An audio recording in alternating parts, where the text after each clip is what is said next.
Hello viewers. आज का दौर पेट्रोल और डीजल का नहीं, ये है इलेक्ट्रिक रेवोल्यूशन का जमाना।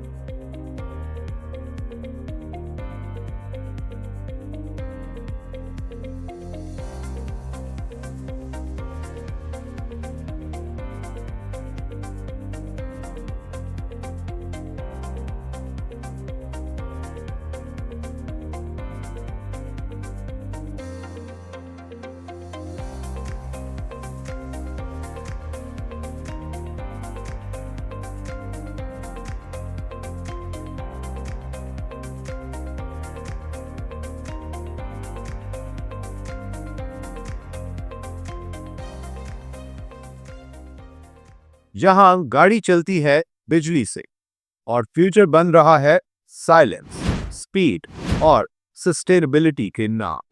इलेक्ट्रिक व्हीकल्स यानी ईवीज सिर्फ एक टेक्नोलॉजी नहीं, ये है एनवायरनमेंट का नया लाइफलाइन। ग्लोबल वार्मिंग, पोल्यूशन और फ्यूल डिपेंडेंसी के खिलाफ दुनिया का सबसे बड़ा जवाब है ईवीज। आज हर मुल्क कार्बन एमिशन कम करने के लिए ईवी इंडस्ट्री में इन्वेस्ट कर रहा है। ये सिर्फ कार्स नहीं, बल्कि ट्रक्स, बसेस, बाइक्स और डिलीवरी फ्लीट्स तक एक्सपैंड हो चुकी है। यूरोप से लेकर एशिया तक और कैलिफोर्निया से लेकर कराची तक हर रोड पर ग्रीन फ्यूचर की गूंज सुनाई दे रही है। और इस साइलेंट रेवोल्यूशन के दो सबसे बड़े वॉरियर हैं, टेस्ला और BYD। दुनिया में आज भी एक रेस चल रही है, लेकिन ये रेस कोई फार्मूला 1 नहीं, ये है $1 बिलियन ईवी वॉर और बैटलफील्ड है रोड्स ऑफ द फ्यूचर।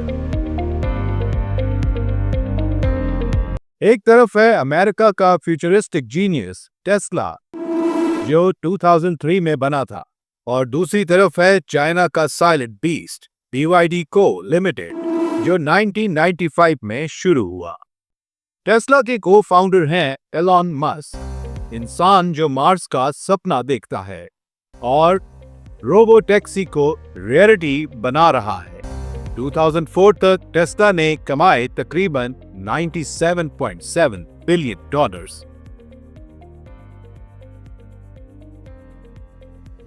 और अभी का मार्केट कैप है 1.093 ट्रिलियन। लेकिन 2025 के Q1 में टेस्ला का चार्म थोड़ा फेट हुआ। अर्निंग 40% तक घट गई, मार्जिन्स टाइट हो गई और डिमांड यूएस और यूरोप में स्लो पड़ गई। BYD के पीछे हैं वांग चोंगफू, एक चाइनीज केमिस्ट जिन्होंने बैटरी एम्पायर से शुरुआत की और आज दुनिया के टॉप ईवी किंग्स में शामिल हैं। 2004 में BYD के रेवेन्यू थे $107 बिलियन और अब इनका मार्केट कैप है $174.86 बिलियन।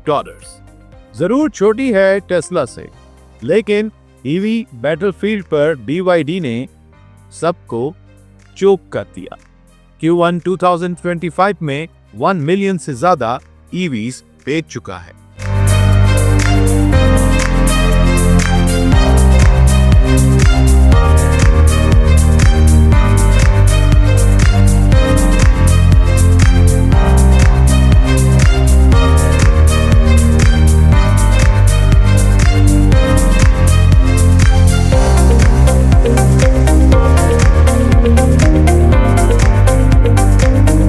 BYD का एक्सपेंशन प्लान एग्रेसिव है।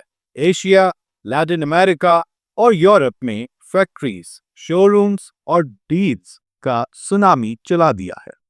सो व्यूअर्स, टेस्ला का ट्रम्प कार्ड है उनका रोबोटैक्सी प्रोग्राम, जो AI और सेल्फ ड्राइविंग टेक का फ्यूचर है।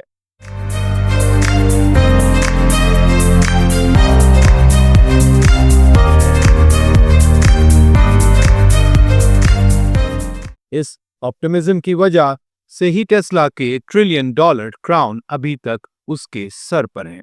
लेकिन पिक्चर में सिर्फ ये दो नहीं, NIO, Rivian, lucid, Hyundai, Volkswagen जैसे दूसरे खिलाड़ी भी रेस में हैं। लेकिन असली जंग तो सिर्फ दो के दरमियान है, टेस्ला वर्सेस BYD।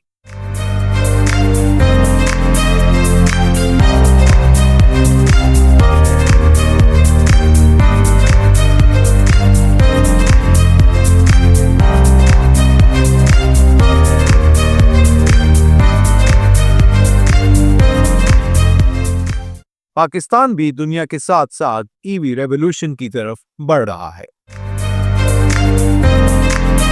हुकूमत ने 2030 तक 30% ट्रांसपोर्ट सेक्टर को इलेक्ट्रिक बनाने का टारगेट रखा है। Pakistan is moving steadily toward a transition to environmentally friendly and sustainable transportation in line with global best practices.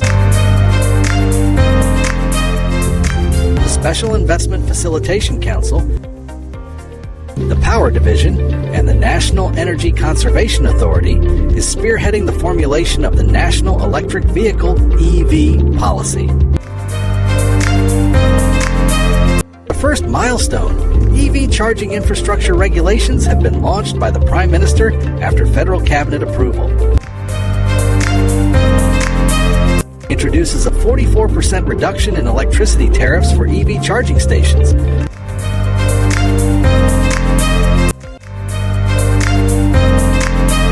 National EV policy के जरिए कस्टम ड्यूटीज और सेल्स टैक्स में सिग्निफिकेंट कट्स दिए गए हैं, bringing the cost down from 71 rupees per unit to just 39.70 rupees per unit. ताकि public को सस्ती ईवीज मिल सके। This initiative will spur growth in the EV industry, contribute significantly to the national economy, and improve Pakistan's environmental landscape. Buses, rickshaws, bike के लिए local manufacturing encourage की जा रही है। मेट्रो सिटीज जैसे इस्लामाबाद, लाहौर और कराची में ईवी चार्जिंग स्टेशंस का इंफ्रास्ट्रक्चर बढ़ता जा रहा है।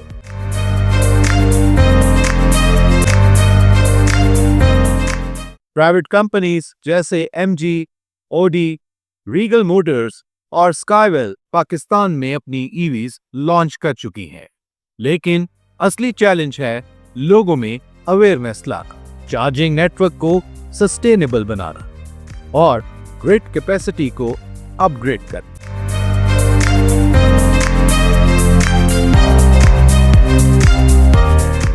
अगर ये रिफॉर्म्स सही डायरेक्शन में चले तो पाकिस्तान भी इन्वायरमेंट फ्रेंडली मोबिलिटी में साउथ एशिया का लीडर बन सकता है। 2025 में सवाल ये नहीं कि कौन ईवी बनाता है, सवाल ये है कि कौन बनेगा ईवी का असली बादशाह। पाकिस्तान टेक अपडेट्स के लिए हमारे साथ जुड़े रहिए। कमेंट्स करें आप किसको सपोर्ट करते हैं, टेस्ला या BYD को।